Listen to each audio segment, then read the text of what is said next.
Hi, I'm Elaine Dove. And I'm Keith Mills, and guess where we are? Yes, we're outside Crystal Hall, and we are doing a brunch briefing, but we're doing it at night because we want a day off tomorrow, and we want to talk about the nightlife that revolves around the Eurovision Song Contest 2012 here in Baku. And who else is better to talk about the nightlife that goes with Eurovision than one Elaine Dove?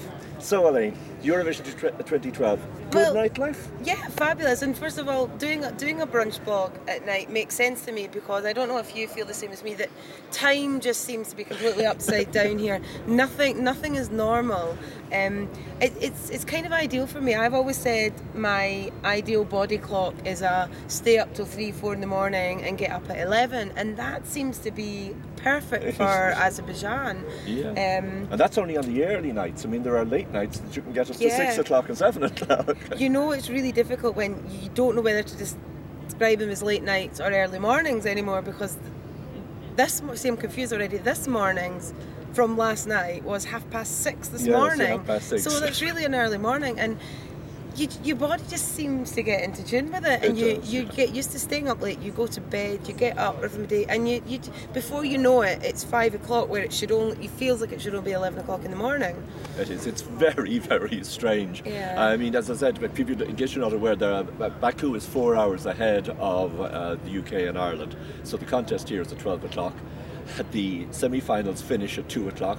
The press conferences and draw finish at 3:30, and the after-show party begins at 4 o'clock. And usually ends when I leave. That's basically it.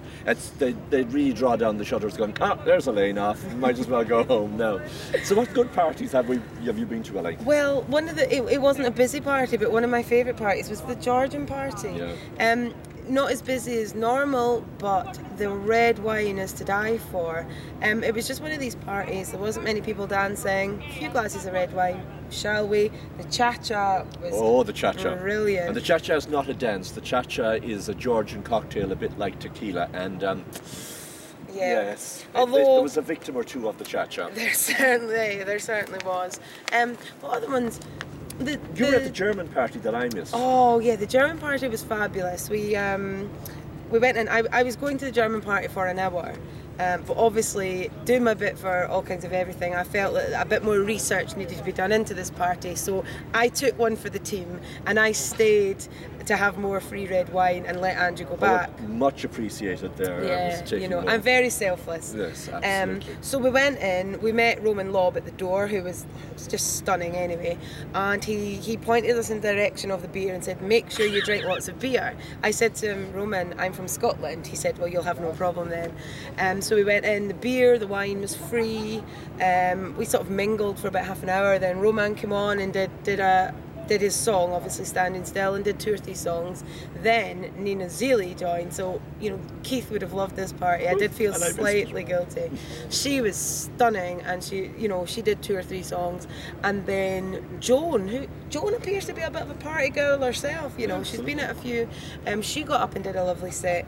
And was she in full headdress? No, she was actually. I normally go up and like to get my picture taken with Joan, but I was drinking a goldfish bowl full of red wine and she was wearing pure white. So that was an excellent waiting to have. I know my limits when it comes to partying, but she did a set as well, and it was just really, really good. It wasn't too busy. It was in a local bar called Otto, so it made a difference. It wasn't in the Euroclub for a change, so there were locals in there too. We also, en route to the German party, turned up at the Croatian party by mistake. And Jermaine, thinking that we were at the German party, looking for the German, knocked this poor woman off the stairs in his eagerness to get in, and only on the way out did we actually realise it was Nina Badric from Croatia. Andrew, you can take him nowhere, that's all I'm saying. And this is when he was sober. Yeah. So with other parties that we've missed, we didn't go out of town for the Russian party. They had a party about 20 miles outside of the city at a beach resort. And to be honest with you, all that going out there and coming all the way back and the rest of it, and there was an Israeli party on the same night, which was really, really good. And was it the Israeli party? I think so. It was, the Israeli party was the same night. One night merges into another here socially, and now from now on, because it's there's either a rehearsal or a full show every evening, the social life tends to wind down and we go to the after show parties only. And they can be a bit of fun.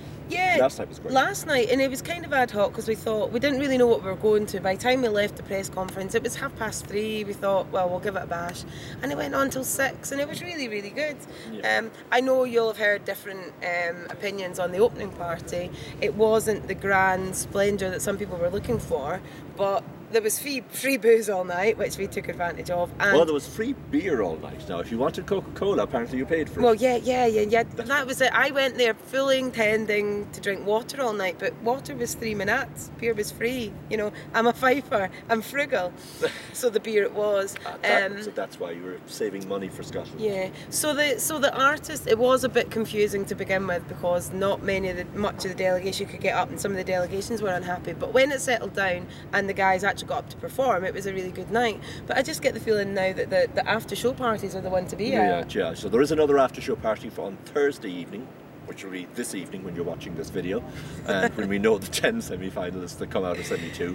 And there is an after show party for the final, which I think is invitation only. And to be honest, my flight is out of Baku at 10 o'clock on Sunday morning, so I'm going to have to give that one a miss.